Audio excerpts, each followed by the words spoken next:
Okay mga puro, meron naabutan tayo dito, nasa kalsada yung motorsiklo. Tapos ito rin, walang mga helmet yung mga bata.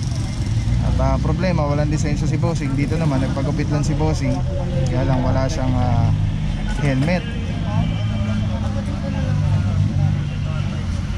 Ito rin si Bossing, papatiket na lang.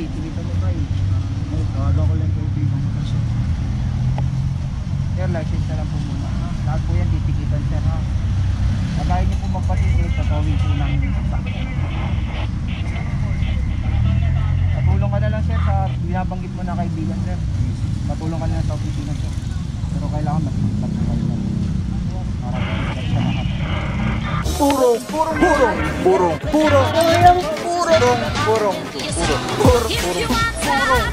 pagmamahal. Purong pagmamahal. Purong pagmamahal. Okay mga puro, Enes Amoranto. At may naabutan tayo dito sa Metro Bank. Grabe, kalsada na, bangketa pa. Kabila naman bangketa na rin, may driver naman, titikita na lang po.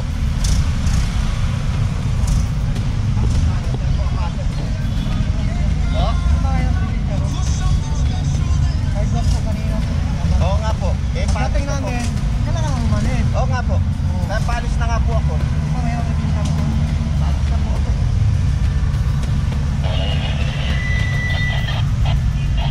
Alright mga puro, papatikit na lang po ito.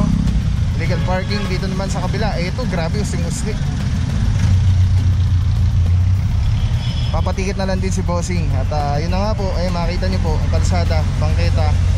Ito, may parking naman dito. Kaya lang dapat pa ganun, kasi po yung bangketa dito kakainin na. Sana inaano ng gwardiya, ini-inform sila. Dito naman titikitan na lang din po. And also dito naman sa kabilang side, titikitan na lang din. Dahil ito po, makita nyo, ito nga po yung sidewalk, wala na madaanan. So pinaka the best po na gawin dito talaga, dapat pa ganun, parallel parking, para hindi naka-obstruct sa bangketa yung kanilang mga sakyan. Mga puro, dito tayo sa Morando Senior Corner, Canlaon. At papunta nga tayo, bounding sa next location natin. May nahuli pa tayo mga puro na nakapark sa kalsada na tricycle.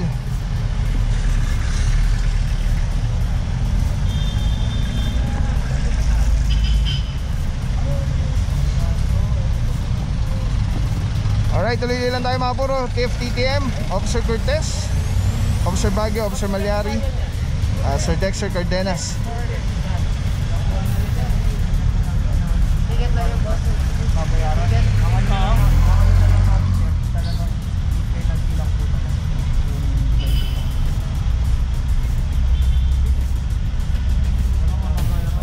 And also kasama rin natin mga puro MMDA Seated 1, Officer Martin, ating team lead dyan.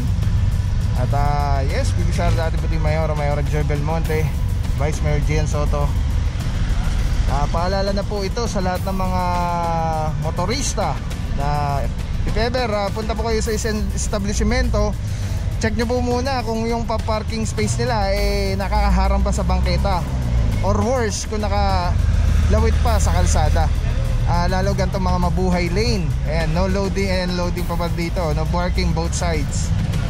Ayan, so ayan, para hindi na po kayo maabala, hindi kayo mapagastos, hindi pa kayo alam mo yon, yung maistorbo.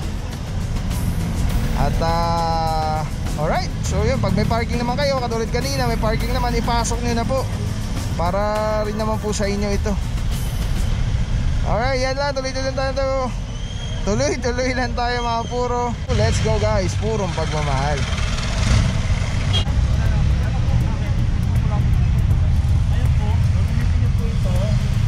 Hanggang Miyerkules po. Either bukas po, pwede nyo po na. Dito po yung address po. Sa Kalayaan lang po yan. Pasensya na sir.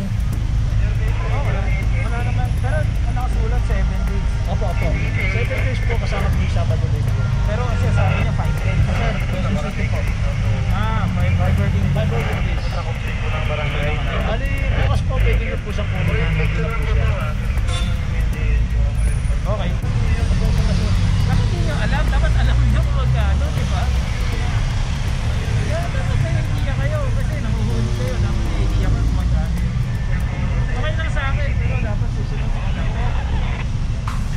mga puro, i-clear ko lang. Alam po ng team natin.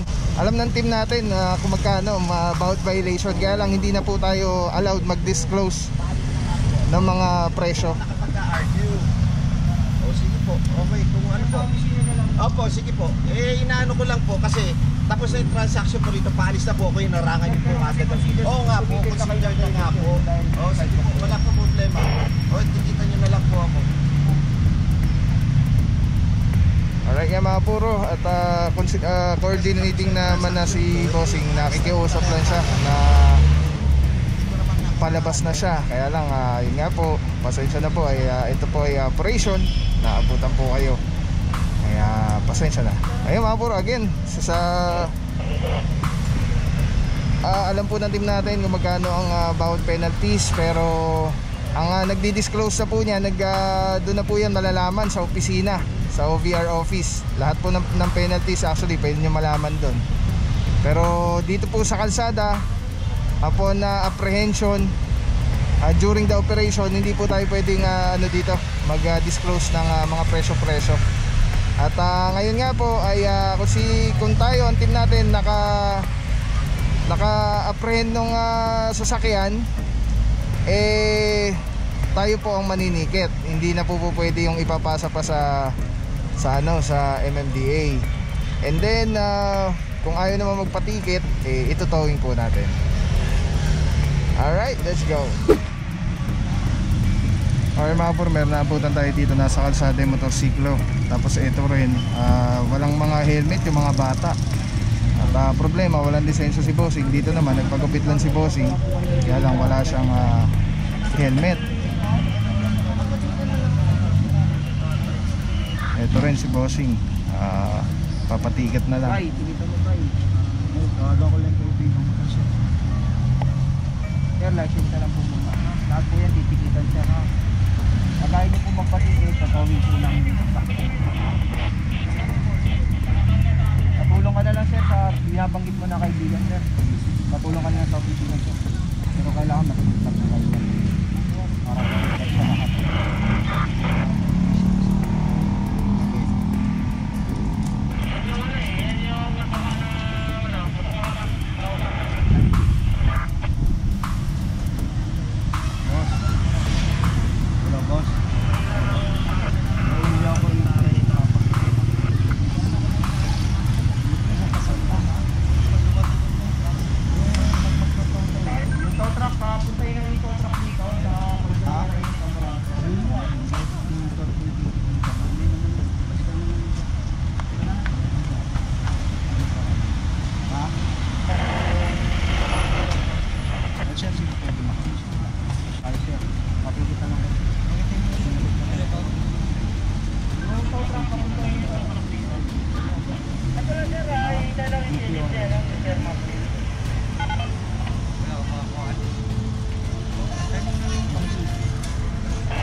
Puro currently tinitikita na yung isang motorsiklo dito. Nagbigay naman na ng lisensya si Bossing. So again, we have to be fair. Titikitan po lahat. At pagka po kasi may nagreklamo na may hindi natikitan, magiging selective po yung operation, maaalanganin po, matitechnical yung team po natin.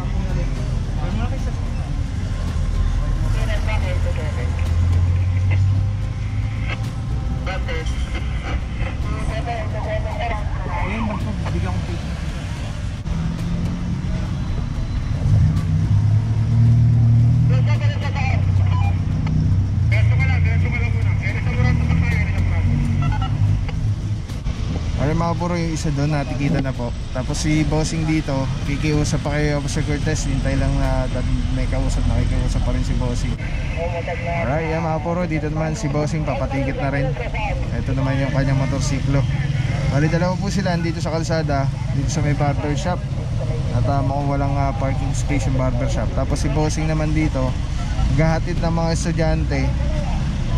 Walang helmet yung mga bata. Ang problema po yata dito is walang driver's license si Bossing. Amorado Senior pa rin po tayo, corner Cordillera Street. At ayan po, fair po sa lahat po titikitan. Kung may kakilala po kayo, doon na lang po kayo magpatulong sa opisina pagtapos ng inyong lisensya. At hindi po pwede makompromiso ang ating operation dahil pwede pong mateknikal ang team natin pag nareklamo po yan ng selective operation. Alright. So yan, tinitikita na po. Tapos itong isa naman ay kay bossing, makikiusap pa lang siya dahil nga walang license.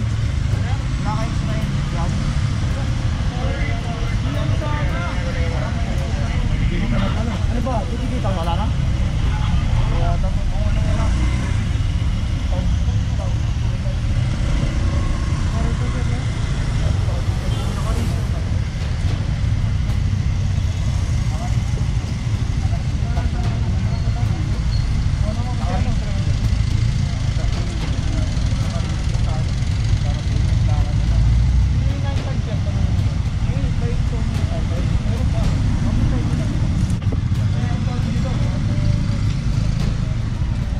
Alright mga puro, mukhang ma-impound itong motor ni sir.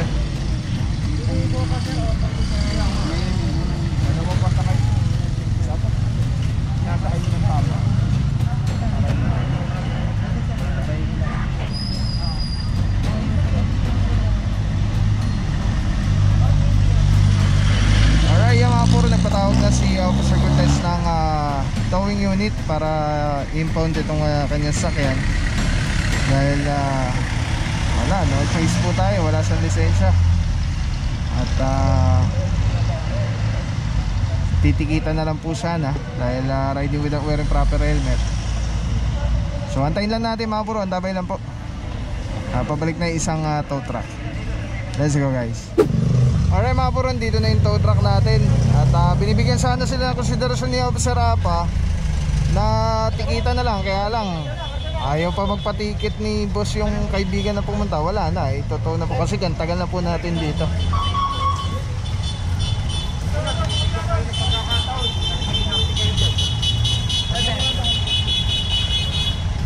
Alright, sasampa mga puro motor.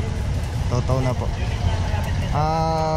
Issue po sila ng impounding notice. And then dali po yan ng Tumana Marikina. Doon na lang po isi-settle yan, yung violation and tow rates and fees.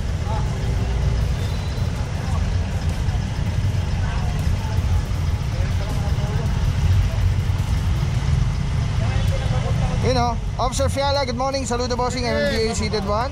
Ay, yun pala, Boss Noni. Yeah, magsaludo lang tayo kay Boss Noni. Boss Noni o Baracoso, good morning bossing, saludo bossing. Bossing, kamusta naman? Kamusta naman sitwasyon natin dito sa Kalakang Lungsod, Quezon, boss? Ito, kahit pa paano tuloy-tuloy pa rin ang ating operation ng illegal parking. Hindi natin ito pinipigilan, araw-araw natin ito ginagawa. Kaya, pero pa, panawagan natin sa ating mga kababayan dito sa Quezon City na maging alert sila sa kanilang may sasakyan na lagi nilang parking sa tamang nice. Para wala silang maging abala sa kanilang sarili. Correct. Officer Noni, last question bossing, dahil namimiss namin kayo boss eh. Boss, ramdam na ba natin yung pag-build or pagdagdag ng mga sasakyan sa lansangan ngayong bumalik na yung face-to-face classes? Oo, medyo nakikita ko na, medyo bumibigat na lahat ng daloy ng trapiko, medyo bumabagal at madami na sasakyan. Lalo na sa mga paligid ng mga eskwela, sobrang dami na ng mga sasakyan. Kailangan natin ng full force ng ating operation para maiwasan natin yung magkaroon ng blocking ng traffic. Alright, thank you so much, Officer Nani Baracoso, boy po kay bossing, MMDA seated 1, God bless po. Alright, boss, thank you boss. Yan mga puro, ang ating hepe sa MMDA seated 1, si Boss Noni. At yun na nga, tulad nga na sabi ni bossing, ramdam na yung pag-build up nung sa daloy ng trapiko, gawa nung nag-start na nga po yung face-to-face classes.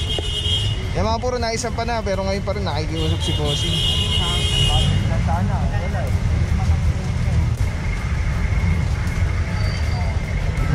So yung mga puro, naisan pa na yung motorsiklo. At tuloy lang po tayo, clear operation. Lungsod, Quezon, Mayora Joy Belmonte, Vice Mayor Gian Soto, Sir Dexter Cardenas. Saludo TFTTM, Officer Cortez, Officer Baguio, Officer Malyari. MMDA seated 1. Let's go guys, purong pagmamahal. Puro magmahal, mga puro gusto nyo ba ng carrot sticker katulad na ito? Punta lang kayo dito sa Telesin Philippines, hanapin nyo si Ate Erica. Pumili kayo ng kahit na ano, kahit magkano, bibigyan kayo ng sticker. Kung wala naman kayo bibili, pakita nyo lang na naka-like at naka-follow kayo sa FB page ni Telesin Philippines. Ito yung FB page nila. Tapos bibigyan kayo ni Ate Erica ng stickers. Pasya lang kayo dito. Nagkakatiwalaan natin. Vlogging accessories, GoPro, kahit ano pa yung camera mo, kahit cellphone nga, nag-vlog ka, gusto mo mag-vlog, live selling and all. Telesin Philippines ang kung kailangan nyo, huwag na kayong umanap ng iba. Meron din po tayong Shopee and Lazada store. Discount dyan, gamitin nyo lang yung voucher Telepaw. Yan. So thank you so much, Boss Harold, Telesin Philippines. Let's go!